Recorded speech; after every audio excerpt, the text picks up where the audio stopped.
pick back up talking about effective teams. Number 3 in the process is work design. Effective teams need to work together with a collective responsibility toward completing significant tasks. Based on terminology that we've talked about before in the work design category, it includes variables like freedom and autonomy, skill variety, task identity, task significance. These characteristics enhance member motivation and increase your team effectiveness. So people need to realize they have some freedom within that team, also some autonomy, and we do have to have different skills, a skill variety within that team, and know what the task is ahead of us with that team. And the team really needs to buy into that task significance. Last on effectiveness is really looking at the process. Effective, and that is the final key component for team effectiveness. And there's specifically 5 variables related to how a team completes their task. There needs to be a common purpose. Effective teams have a common and meaningful purpose that provides direction, momentum, commitment for its members. This purpose is a vision of what the team is to accomplish, and really it's broader than the specific team goals. And if we look at establishment of specific goals, successful teams translate their common purpose into a specific, measurable, realistic performance goals, just like individuals do.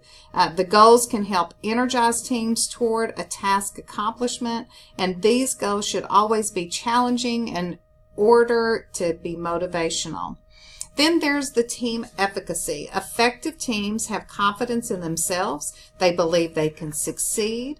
And in order to increase your team efficiency or efficacy, managers need to take one or both of the following 2 options.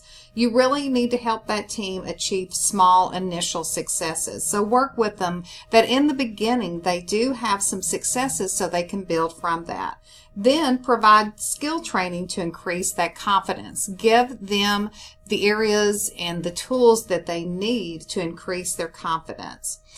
Conflict levels, you do have to manage the level. A low level of conflict can actually improve the team effectiveness, but we need to understand that relationship conflicts are almost always dysfunctional, but task conflicts are not as detrimental. And then social loafing. We talked a little bit about that the last couple weeks, but those are the people that coast on the group efforts because their individual contributions really can't be identified. So effective teams undermine this tendency by holding themselves accountable at both the individual and the team level. Now, how do we turn people into team players?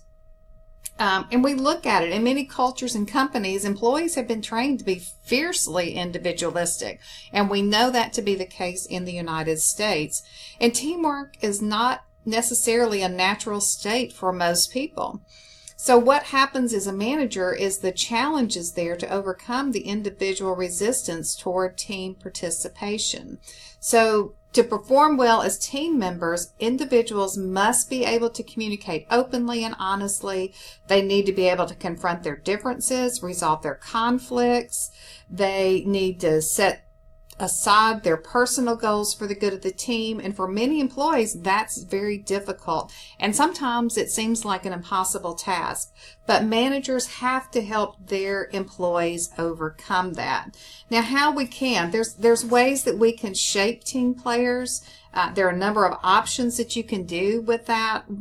Number one is selection.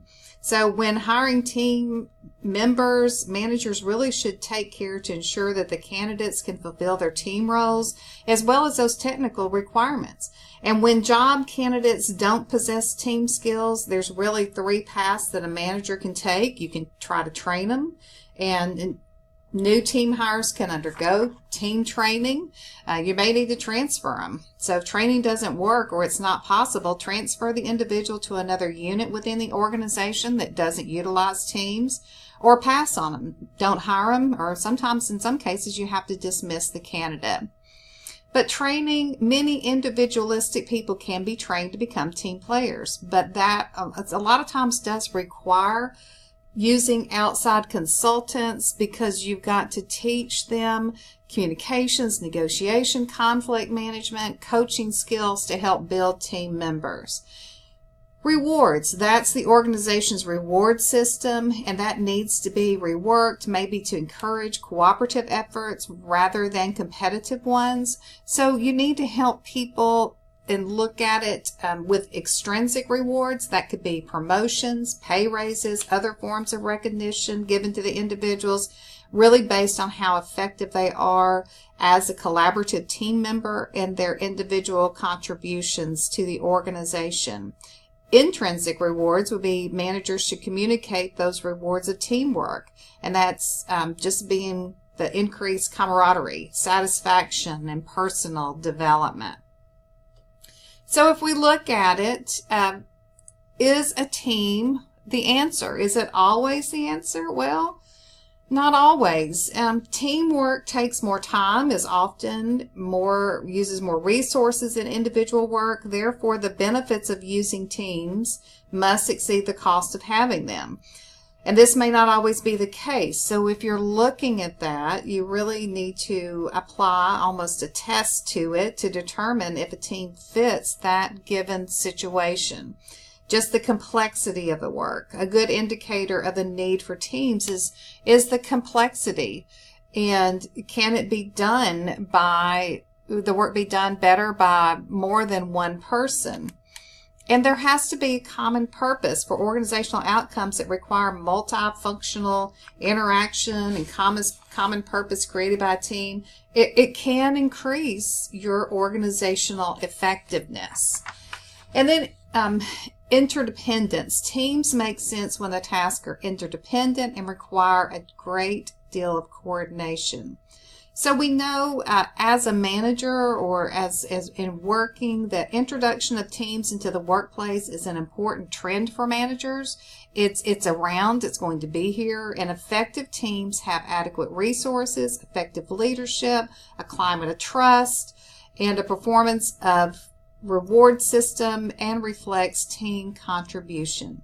So teams, again, are here to stay. They have been for a while, and this is just our first introduction this week into teams, and we'll be moving through this the next few weeks.